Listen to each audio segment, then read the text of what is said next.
Good afternoon. This is knowledge time. Welcome, alchemists. Today I'll be reading from the book The Laws of Human Nature by Robert Greene. Currently, I am in chapter 12, Reconnect to the Masculine or Feminine Within You, The Law of Gender Rigidity. Part 4, The Original Man/Woman. A common experience for us humans is that at a certain point in life, often near the age of 40, that's where I'm at, we go through what is known as a midlife crisis. Our work has become mechanical and soulless. Our intimate relationships have lost their excitement and spirit.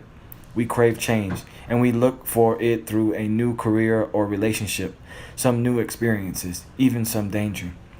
Such changes may give us a short-term therapeutic jolt, but they leave the real source of the problem untouched, and the malaise will return. Let us look at this phenomenon for a different angle, as a crisis of identity. As children, we had a rather fluid sense of self. We absorbed the energy of everyone and everything around us. We felt a very wide range of emotions and were open to experience. But in our youth, we had to shape a social life, one that was cohesive and would allow us to fit into a group. To do so, we had to trim and tighten up our freer flowing spirit, and much of this tightening revolved around gender roles. We had to repress masculine or feminine aspects of ourselves in order to feel and present a more consistent self. In our late teens and into our 20s, we continually adjust this identity in order to fit in. It is still a work in progress, and we derive some pleasure in forging this identity. We feel our lives can go in many directions, and the many possibilities enchant us. But as the years go by, the gender role we play gets more and more fixed, and we begin to sense that we have lost something essential, that we are almost strangers to who we were in our youth. Our creative energies have dried up.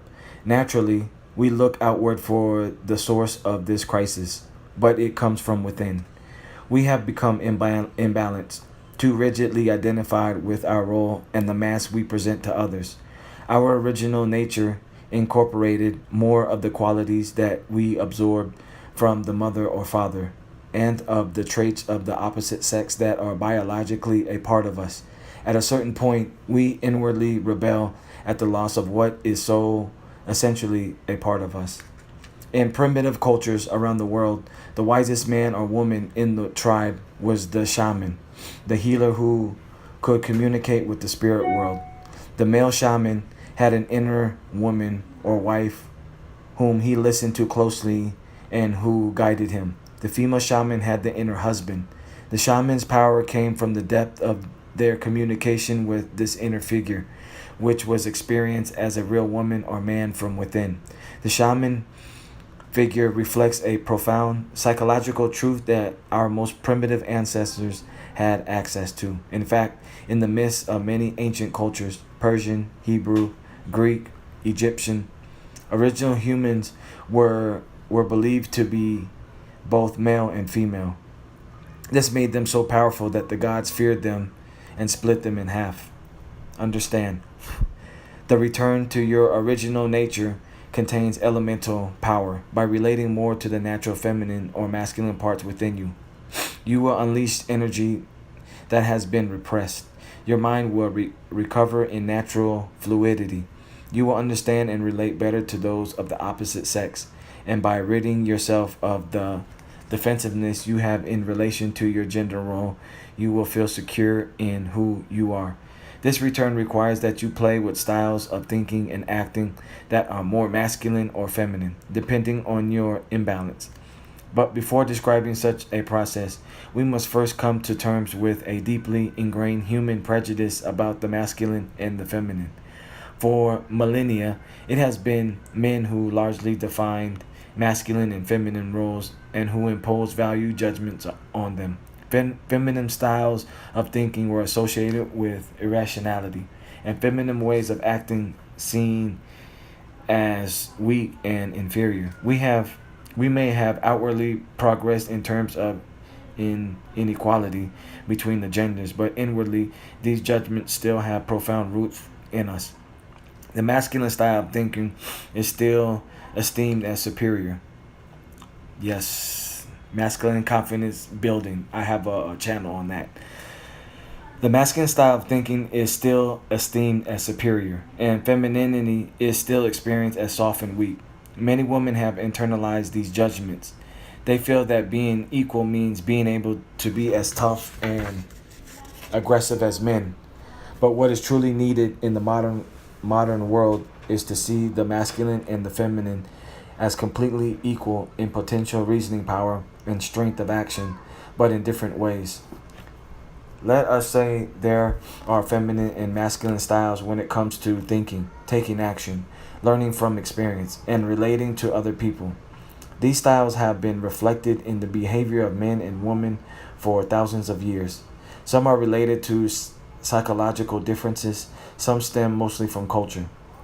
Certainly, there are men who have more feminine styles and women more masculine styles, but almost all of us are imbalanced to one side or the other. Our task is to open ourselves up to the opposite. We have only our rigid we have only our rigidity to lose. Masculine and feminine styles of thinking. Masculine thinking tends to outwardly focus on what separates phenomena from one another and categorizing them. It looks for contrast between things to better label them. It wants to take things apart like a machine and analyze the separate parts that go into the whole. Its thought process is linear, figuring out the sequence of steps that goes into an event. It prefers to look at things from the outside with emotional detachment. The masculine way of thinking tends to prefer specialization, to dig deep into something specific. It feels pleasure in uncovering the order in phenomena. It likes to build elaborate structures, whether in a book or a business. Feminine thinking orients itself differently. It likes to focus on the whole, how the parts connect to one another, the overall gesto. In looking at a group of people, it wants to see how they relate to one another. Instead of freezing phenomena in time in order to examine them, it focuses on the organic process itself, how one thing grows into another. In trying to solve a puzzle, the feminine style would prefer to mediate on several aspects, absorb the patterns, and let answers or solutions come to the individual over time, as if they needed to be cooked.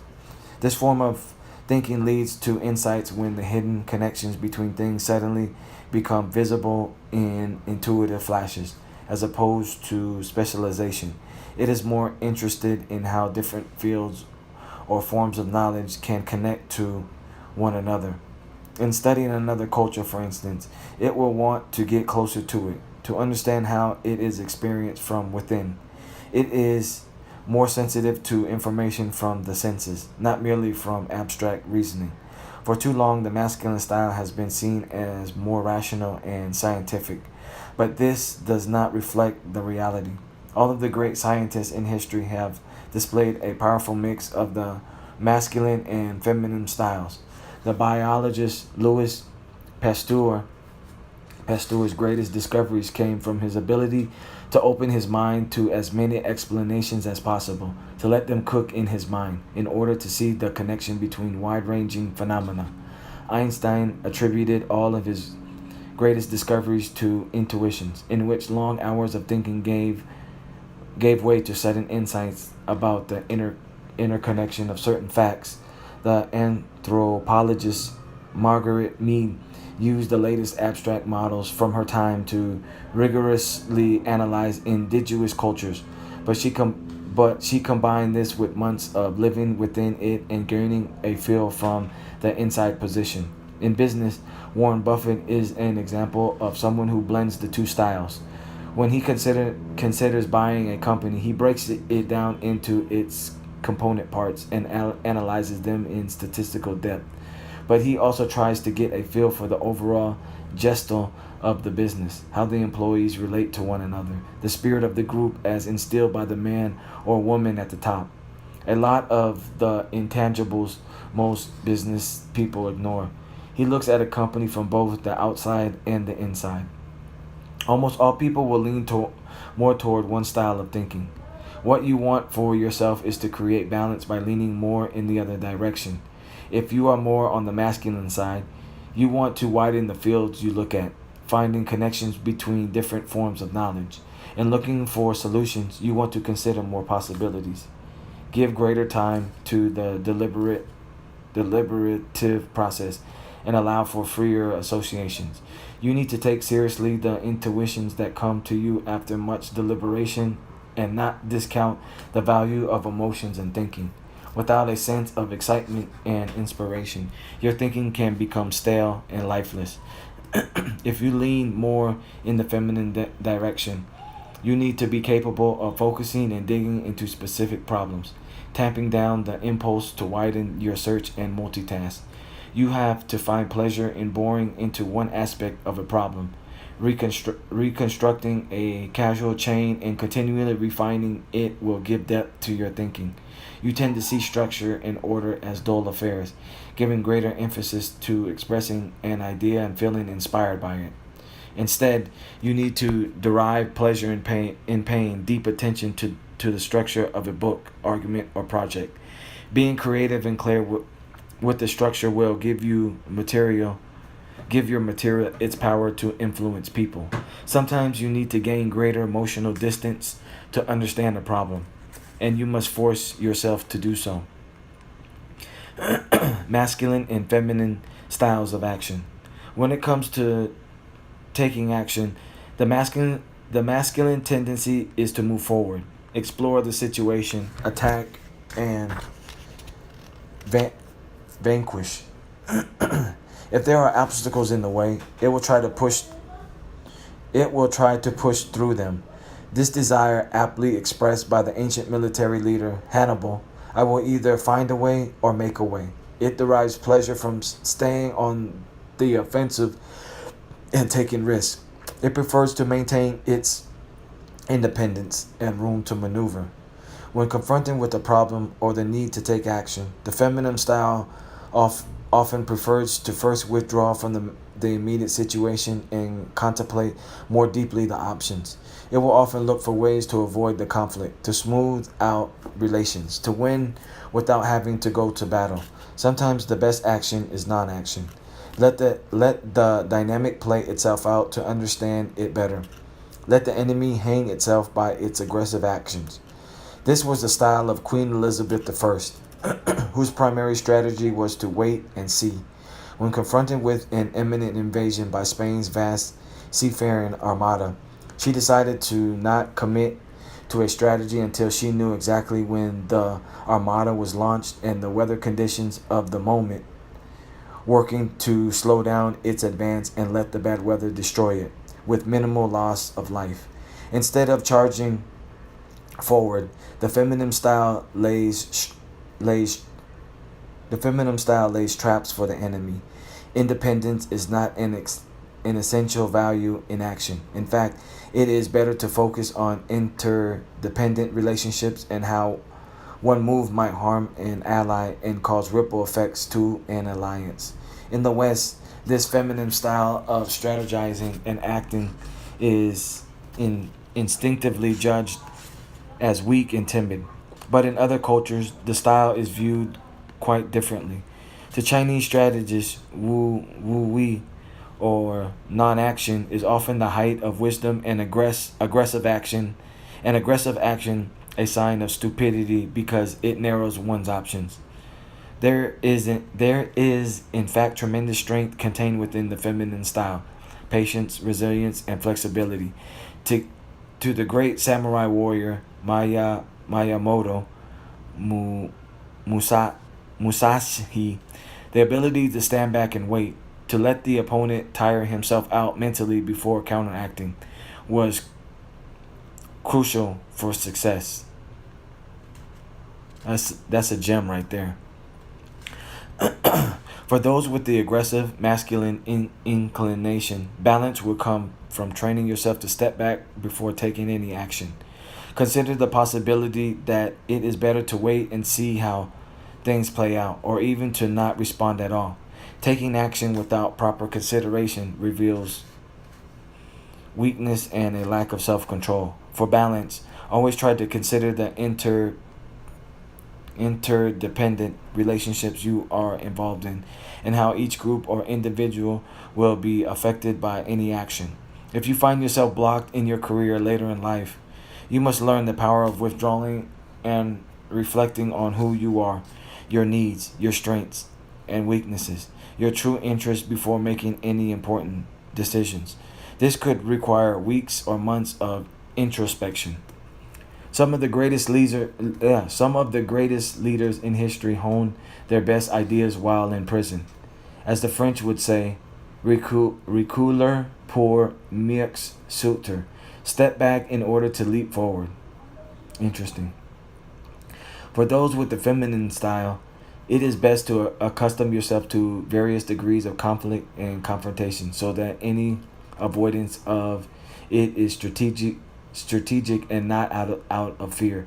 This requires baby steps, confronting people in small ways in everyday situations before handling larger conflicts. Drop the need to always consider the other side's feelings. Sometimes there are bad people who need to be thwarted, and being empathetic only empowers them. You need to be comfortable saying no and turning people down. Sometimes when you try to smooth things out, it is not out of empathy or strategy, but out of an aversion to displeasing people. You have been trained to be differential, and you need to get rid of this impulse. You need to reconnect to the bold and adventurous spirit you once had and widen your strategic options to both offense and defense. Sometimes you can overthink things and come up with too many options. Action for its own sake can be therapeutic, and taking aggressive action can discomfit your opponents. Masculine and feminine styles of self assessment and learning. As studies have shown, when men make mistakes, they tend to look outward and find other people or circumstances to blame. Men's sense of self is deeply tied to their success, and they do not like to look inward if they fail. I started doing that, so that's an interesting fact right there. This makes it difficult to learn from failures. On the other hand, men will tend to feel that they are completely responsible for any success in life. This will make them blind to the element of luck and the help of others, which will feed their grandiose tendency. See chapter 11 for more on this. Similarly, if there is a problem, the masculine style is to try to figure it out on one's own. To ask for assistance would be an admission of weakness. Had to learn that myself. It is not a weakness. In general, people will overestimate their abilities and display confidence in their skills that are often not warranted by circumstances. For women, it is the opposite. When there is failure, they tend to blame themselves and look inward. If there is success, they are more prone to look at the role of others in helping them. They find it easy to ask for assistance. They do not see this as a sign of personal inadequacy. They tend to underestimate their skills and are less prone to the grandiose confidence that often fuels men. For those with the masculine style, when it comes to learning and improving yourself, it is best to reverse the order, to look inward when you make mistakes, and to look outward when you have success. You will be able to benefit from experiences by dropping the feeling that your ego is so tied to the success of each action or decision you make. Develop this reversal as a habit. Don't be afraid of asking for help or feedback. Instead, make this a habit as well. Weakness comes from the inability to ask questions and to learn. Lower your self-opinion. You are not as great or skilled as you imagine. This will spur you to actually improve yourself. Wow, this is interesting. I just discovered it and I'm reading it in a book. For those with the feminine style, it is easy to beat yourself up after failures or mistakes. the introspection can go too far. The same can be said by ascribing success to others. Women, more than men, will suffer from low self esteem, which is not natural but acquired. They often have internalized critical voices from others. Jung called these animus voices. All the men over the years who have judged women for their looks and intelligence. You want to catch these voices as they occur and rid yourself of them, because failures or criticism might affect you too deeply. You can become afraid to try something again, which narrows your learning possibilities. You need to adopt more of the masculine self-confidence without the attendant stupidity.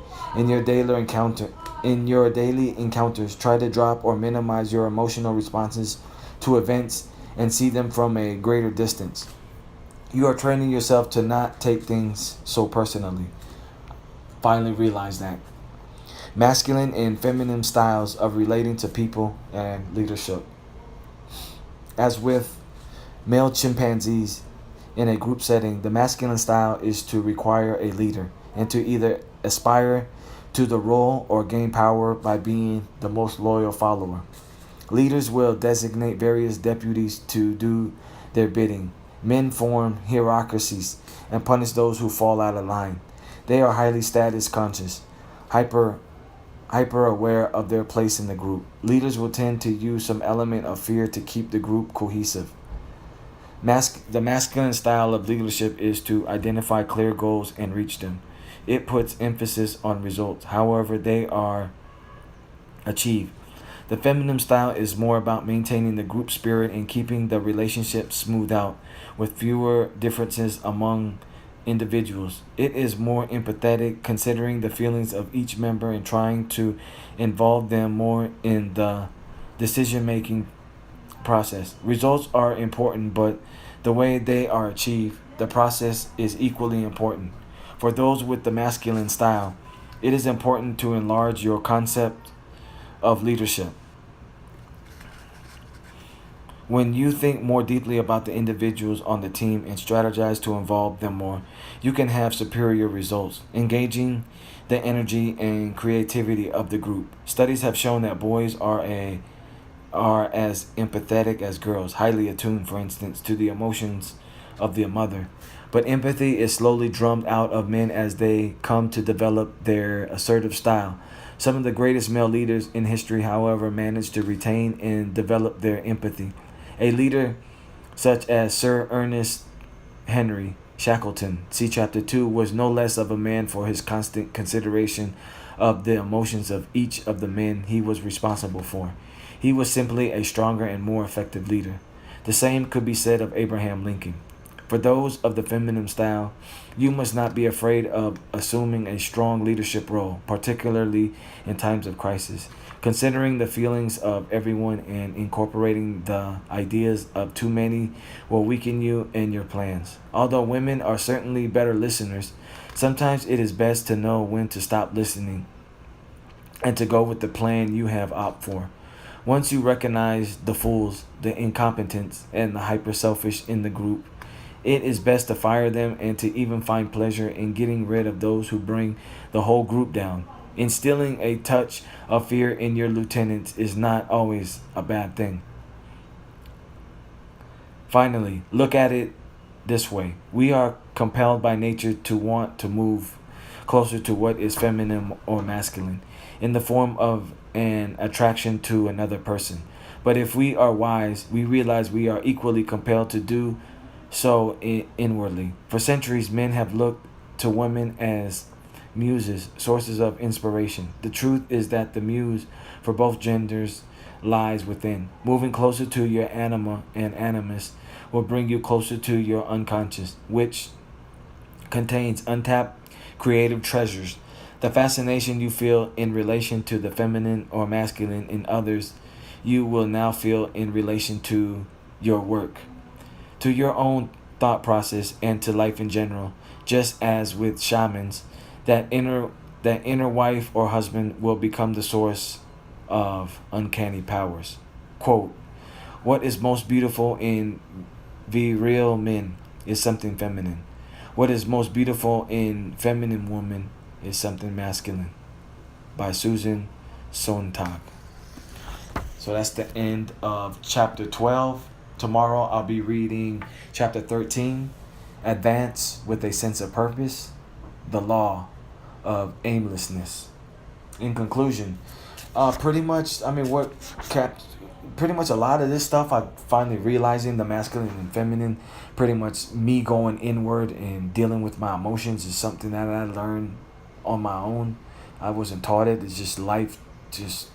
At the just recently, I just started going more inside and not ask. I never was asking for help, because I was taught like those things I wasn't supposed to do. But then I started to tap in more into the feminine side. Like feminine is pretty much going more into, your feelings, asking for help, speaking to people. So I've learned how to use my feminine energy, to get to accomplish things instead of always trying to stay masculine. But even with that, like if you don't take care of your frame, it will destroy you. So, and that's what I went through, like, and just defeat after defeat after defeat after defeat, and then I just got tired of it, and I was like, okay, let me, I will either find a way or make a way. So, outro. Subscribe to the channel. Comment any questions you have. Like if the information was inspiring for you. And share this knowledge with other alchemists. Also, follow me on Instagram for more progressive knowledge. My Instagram is Max_Bugatti_8008.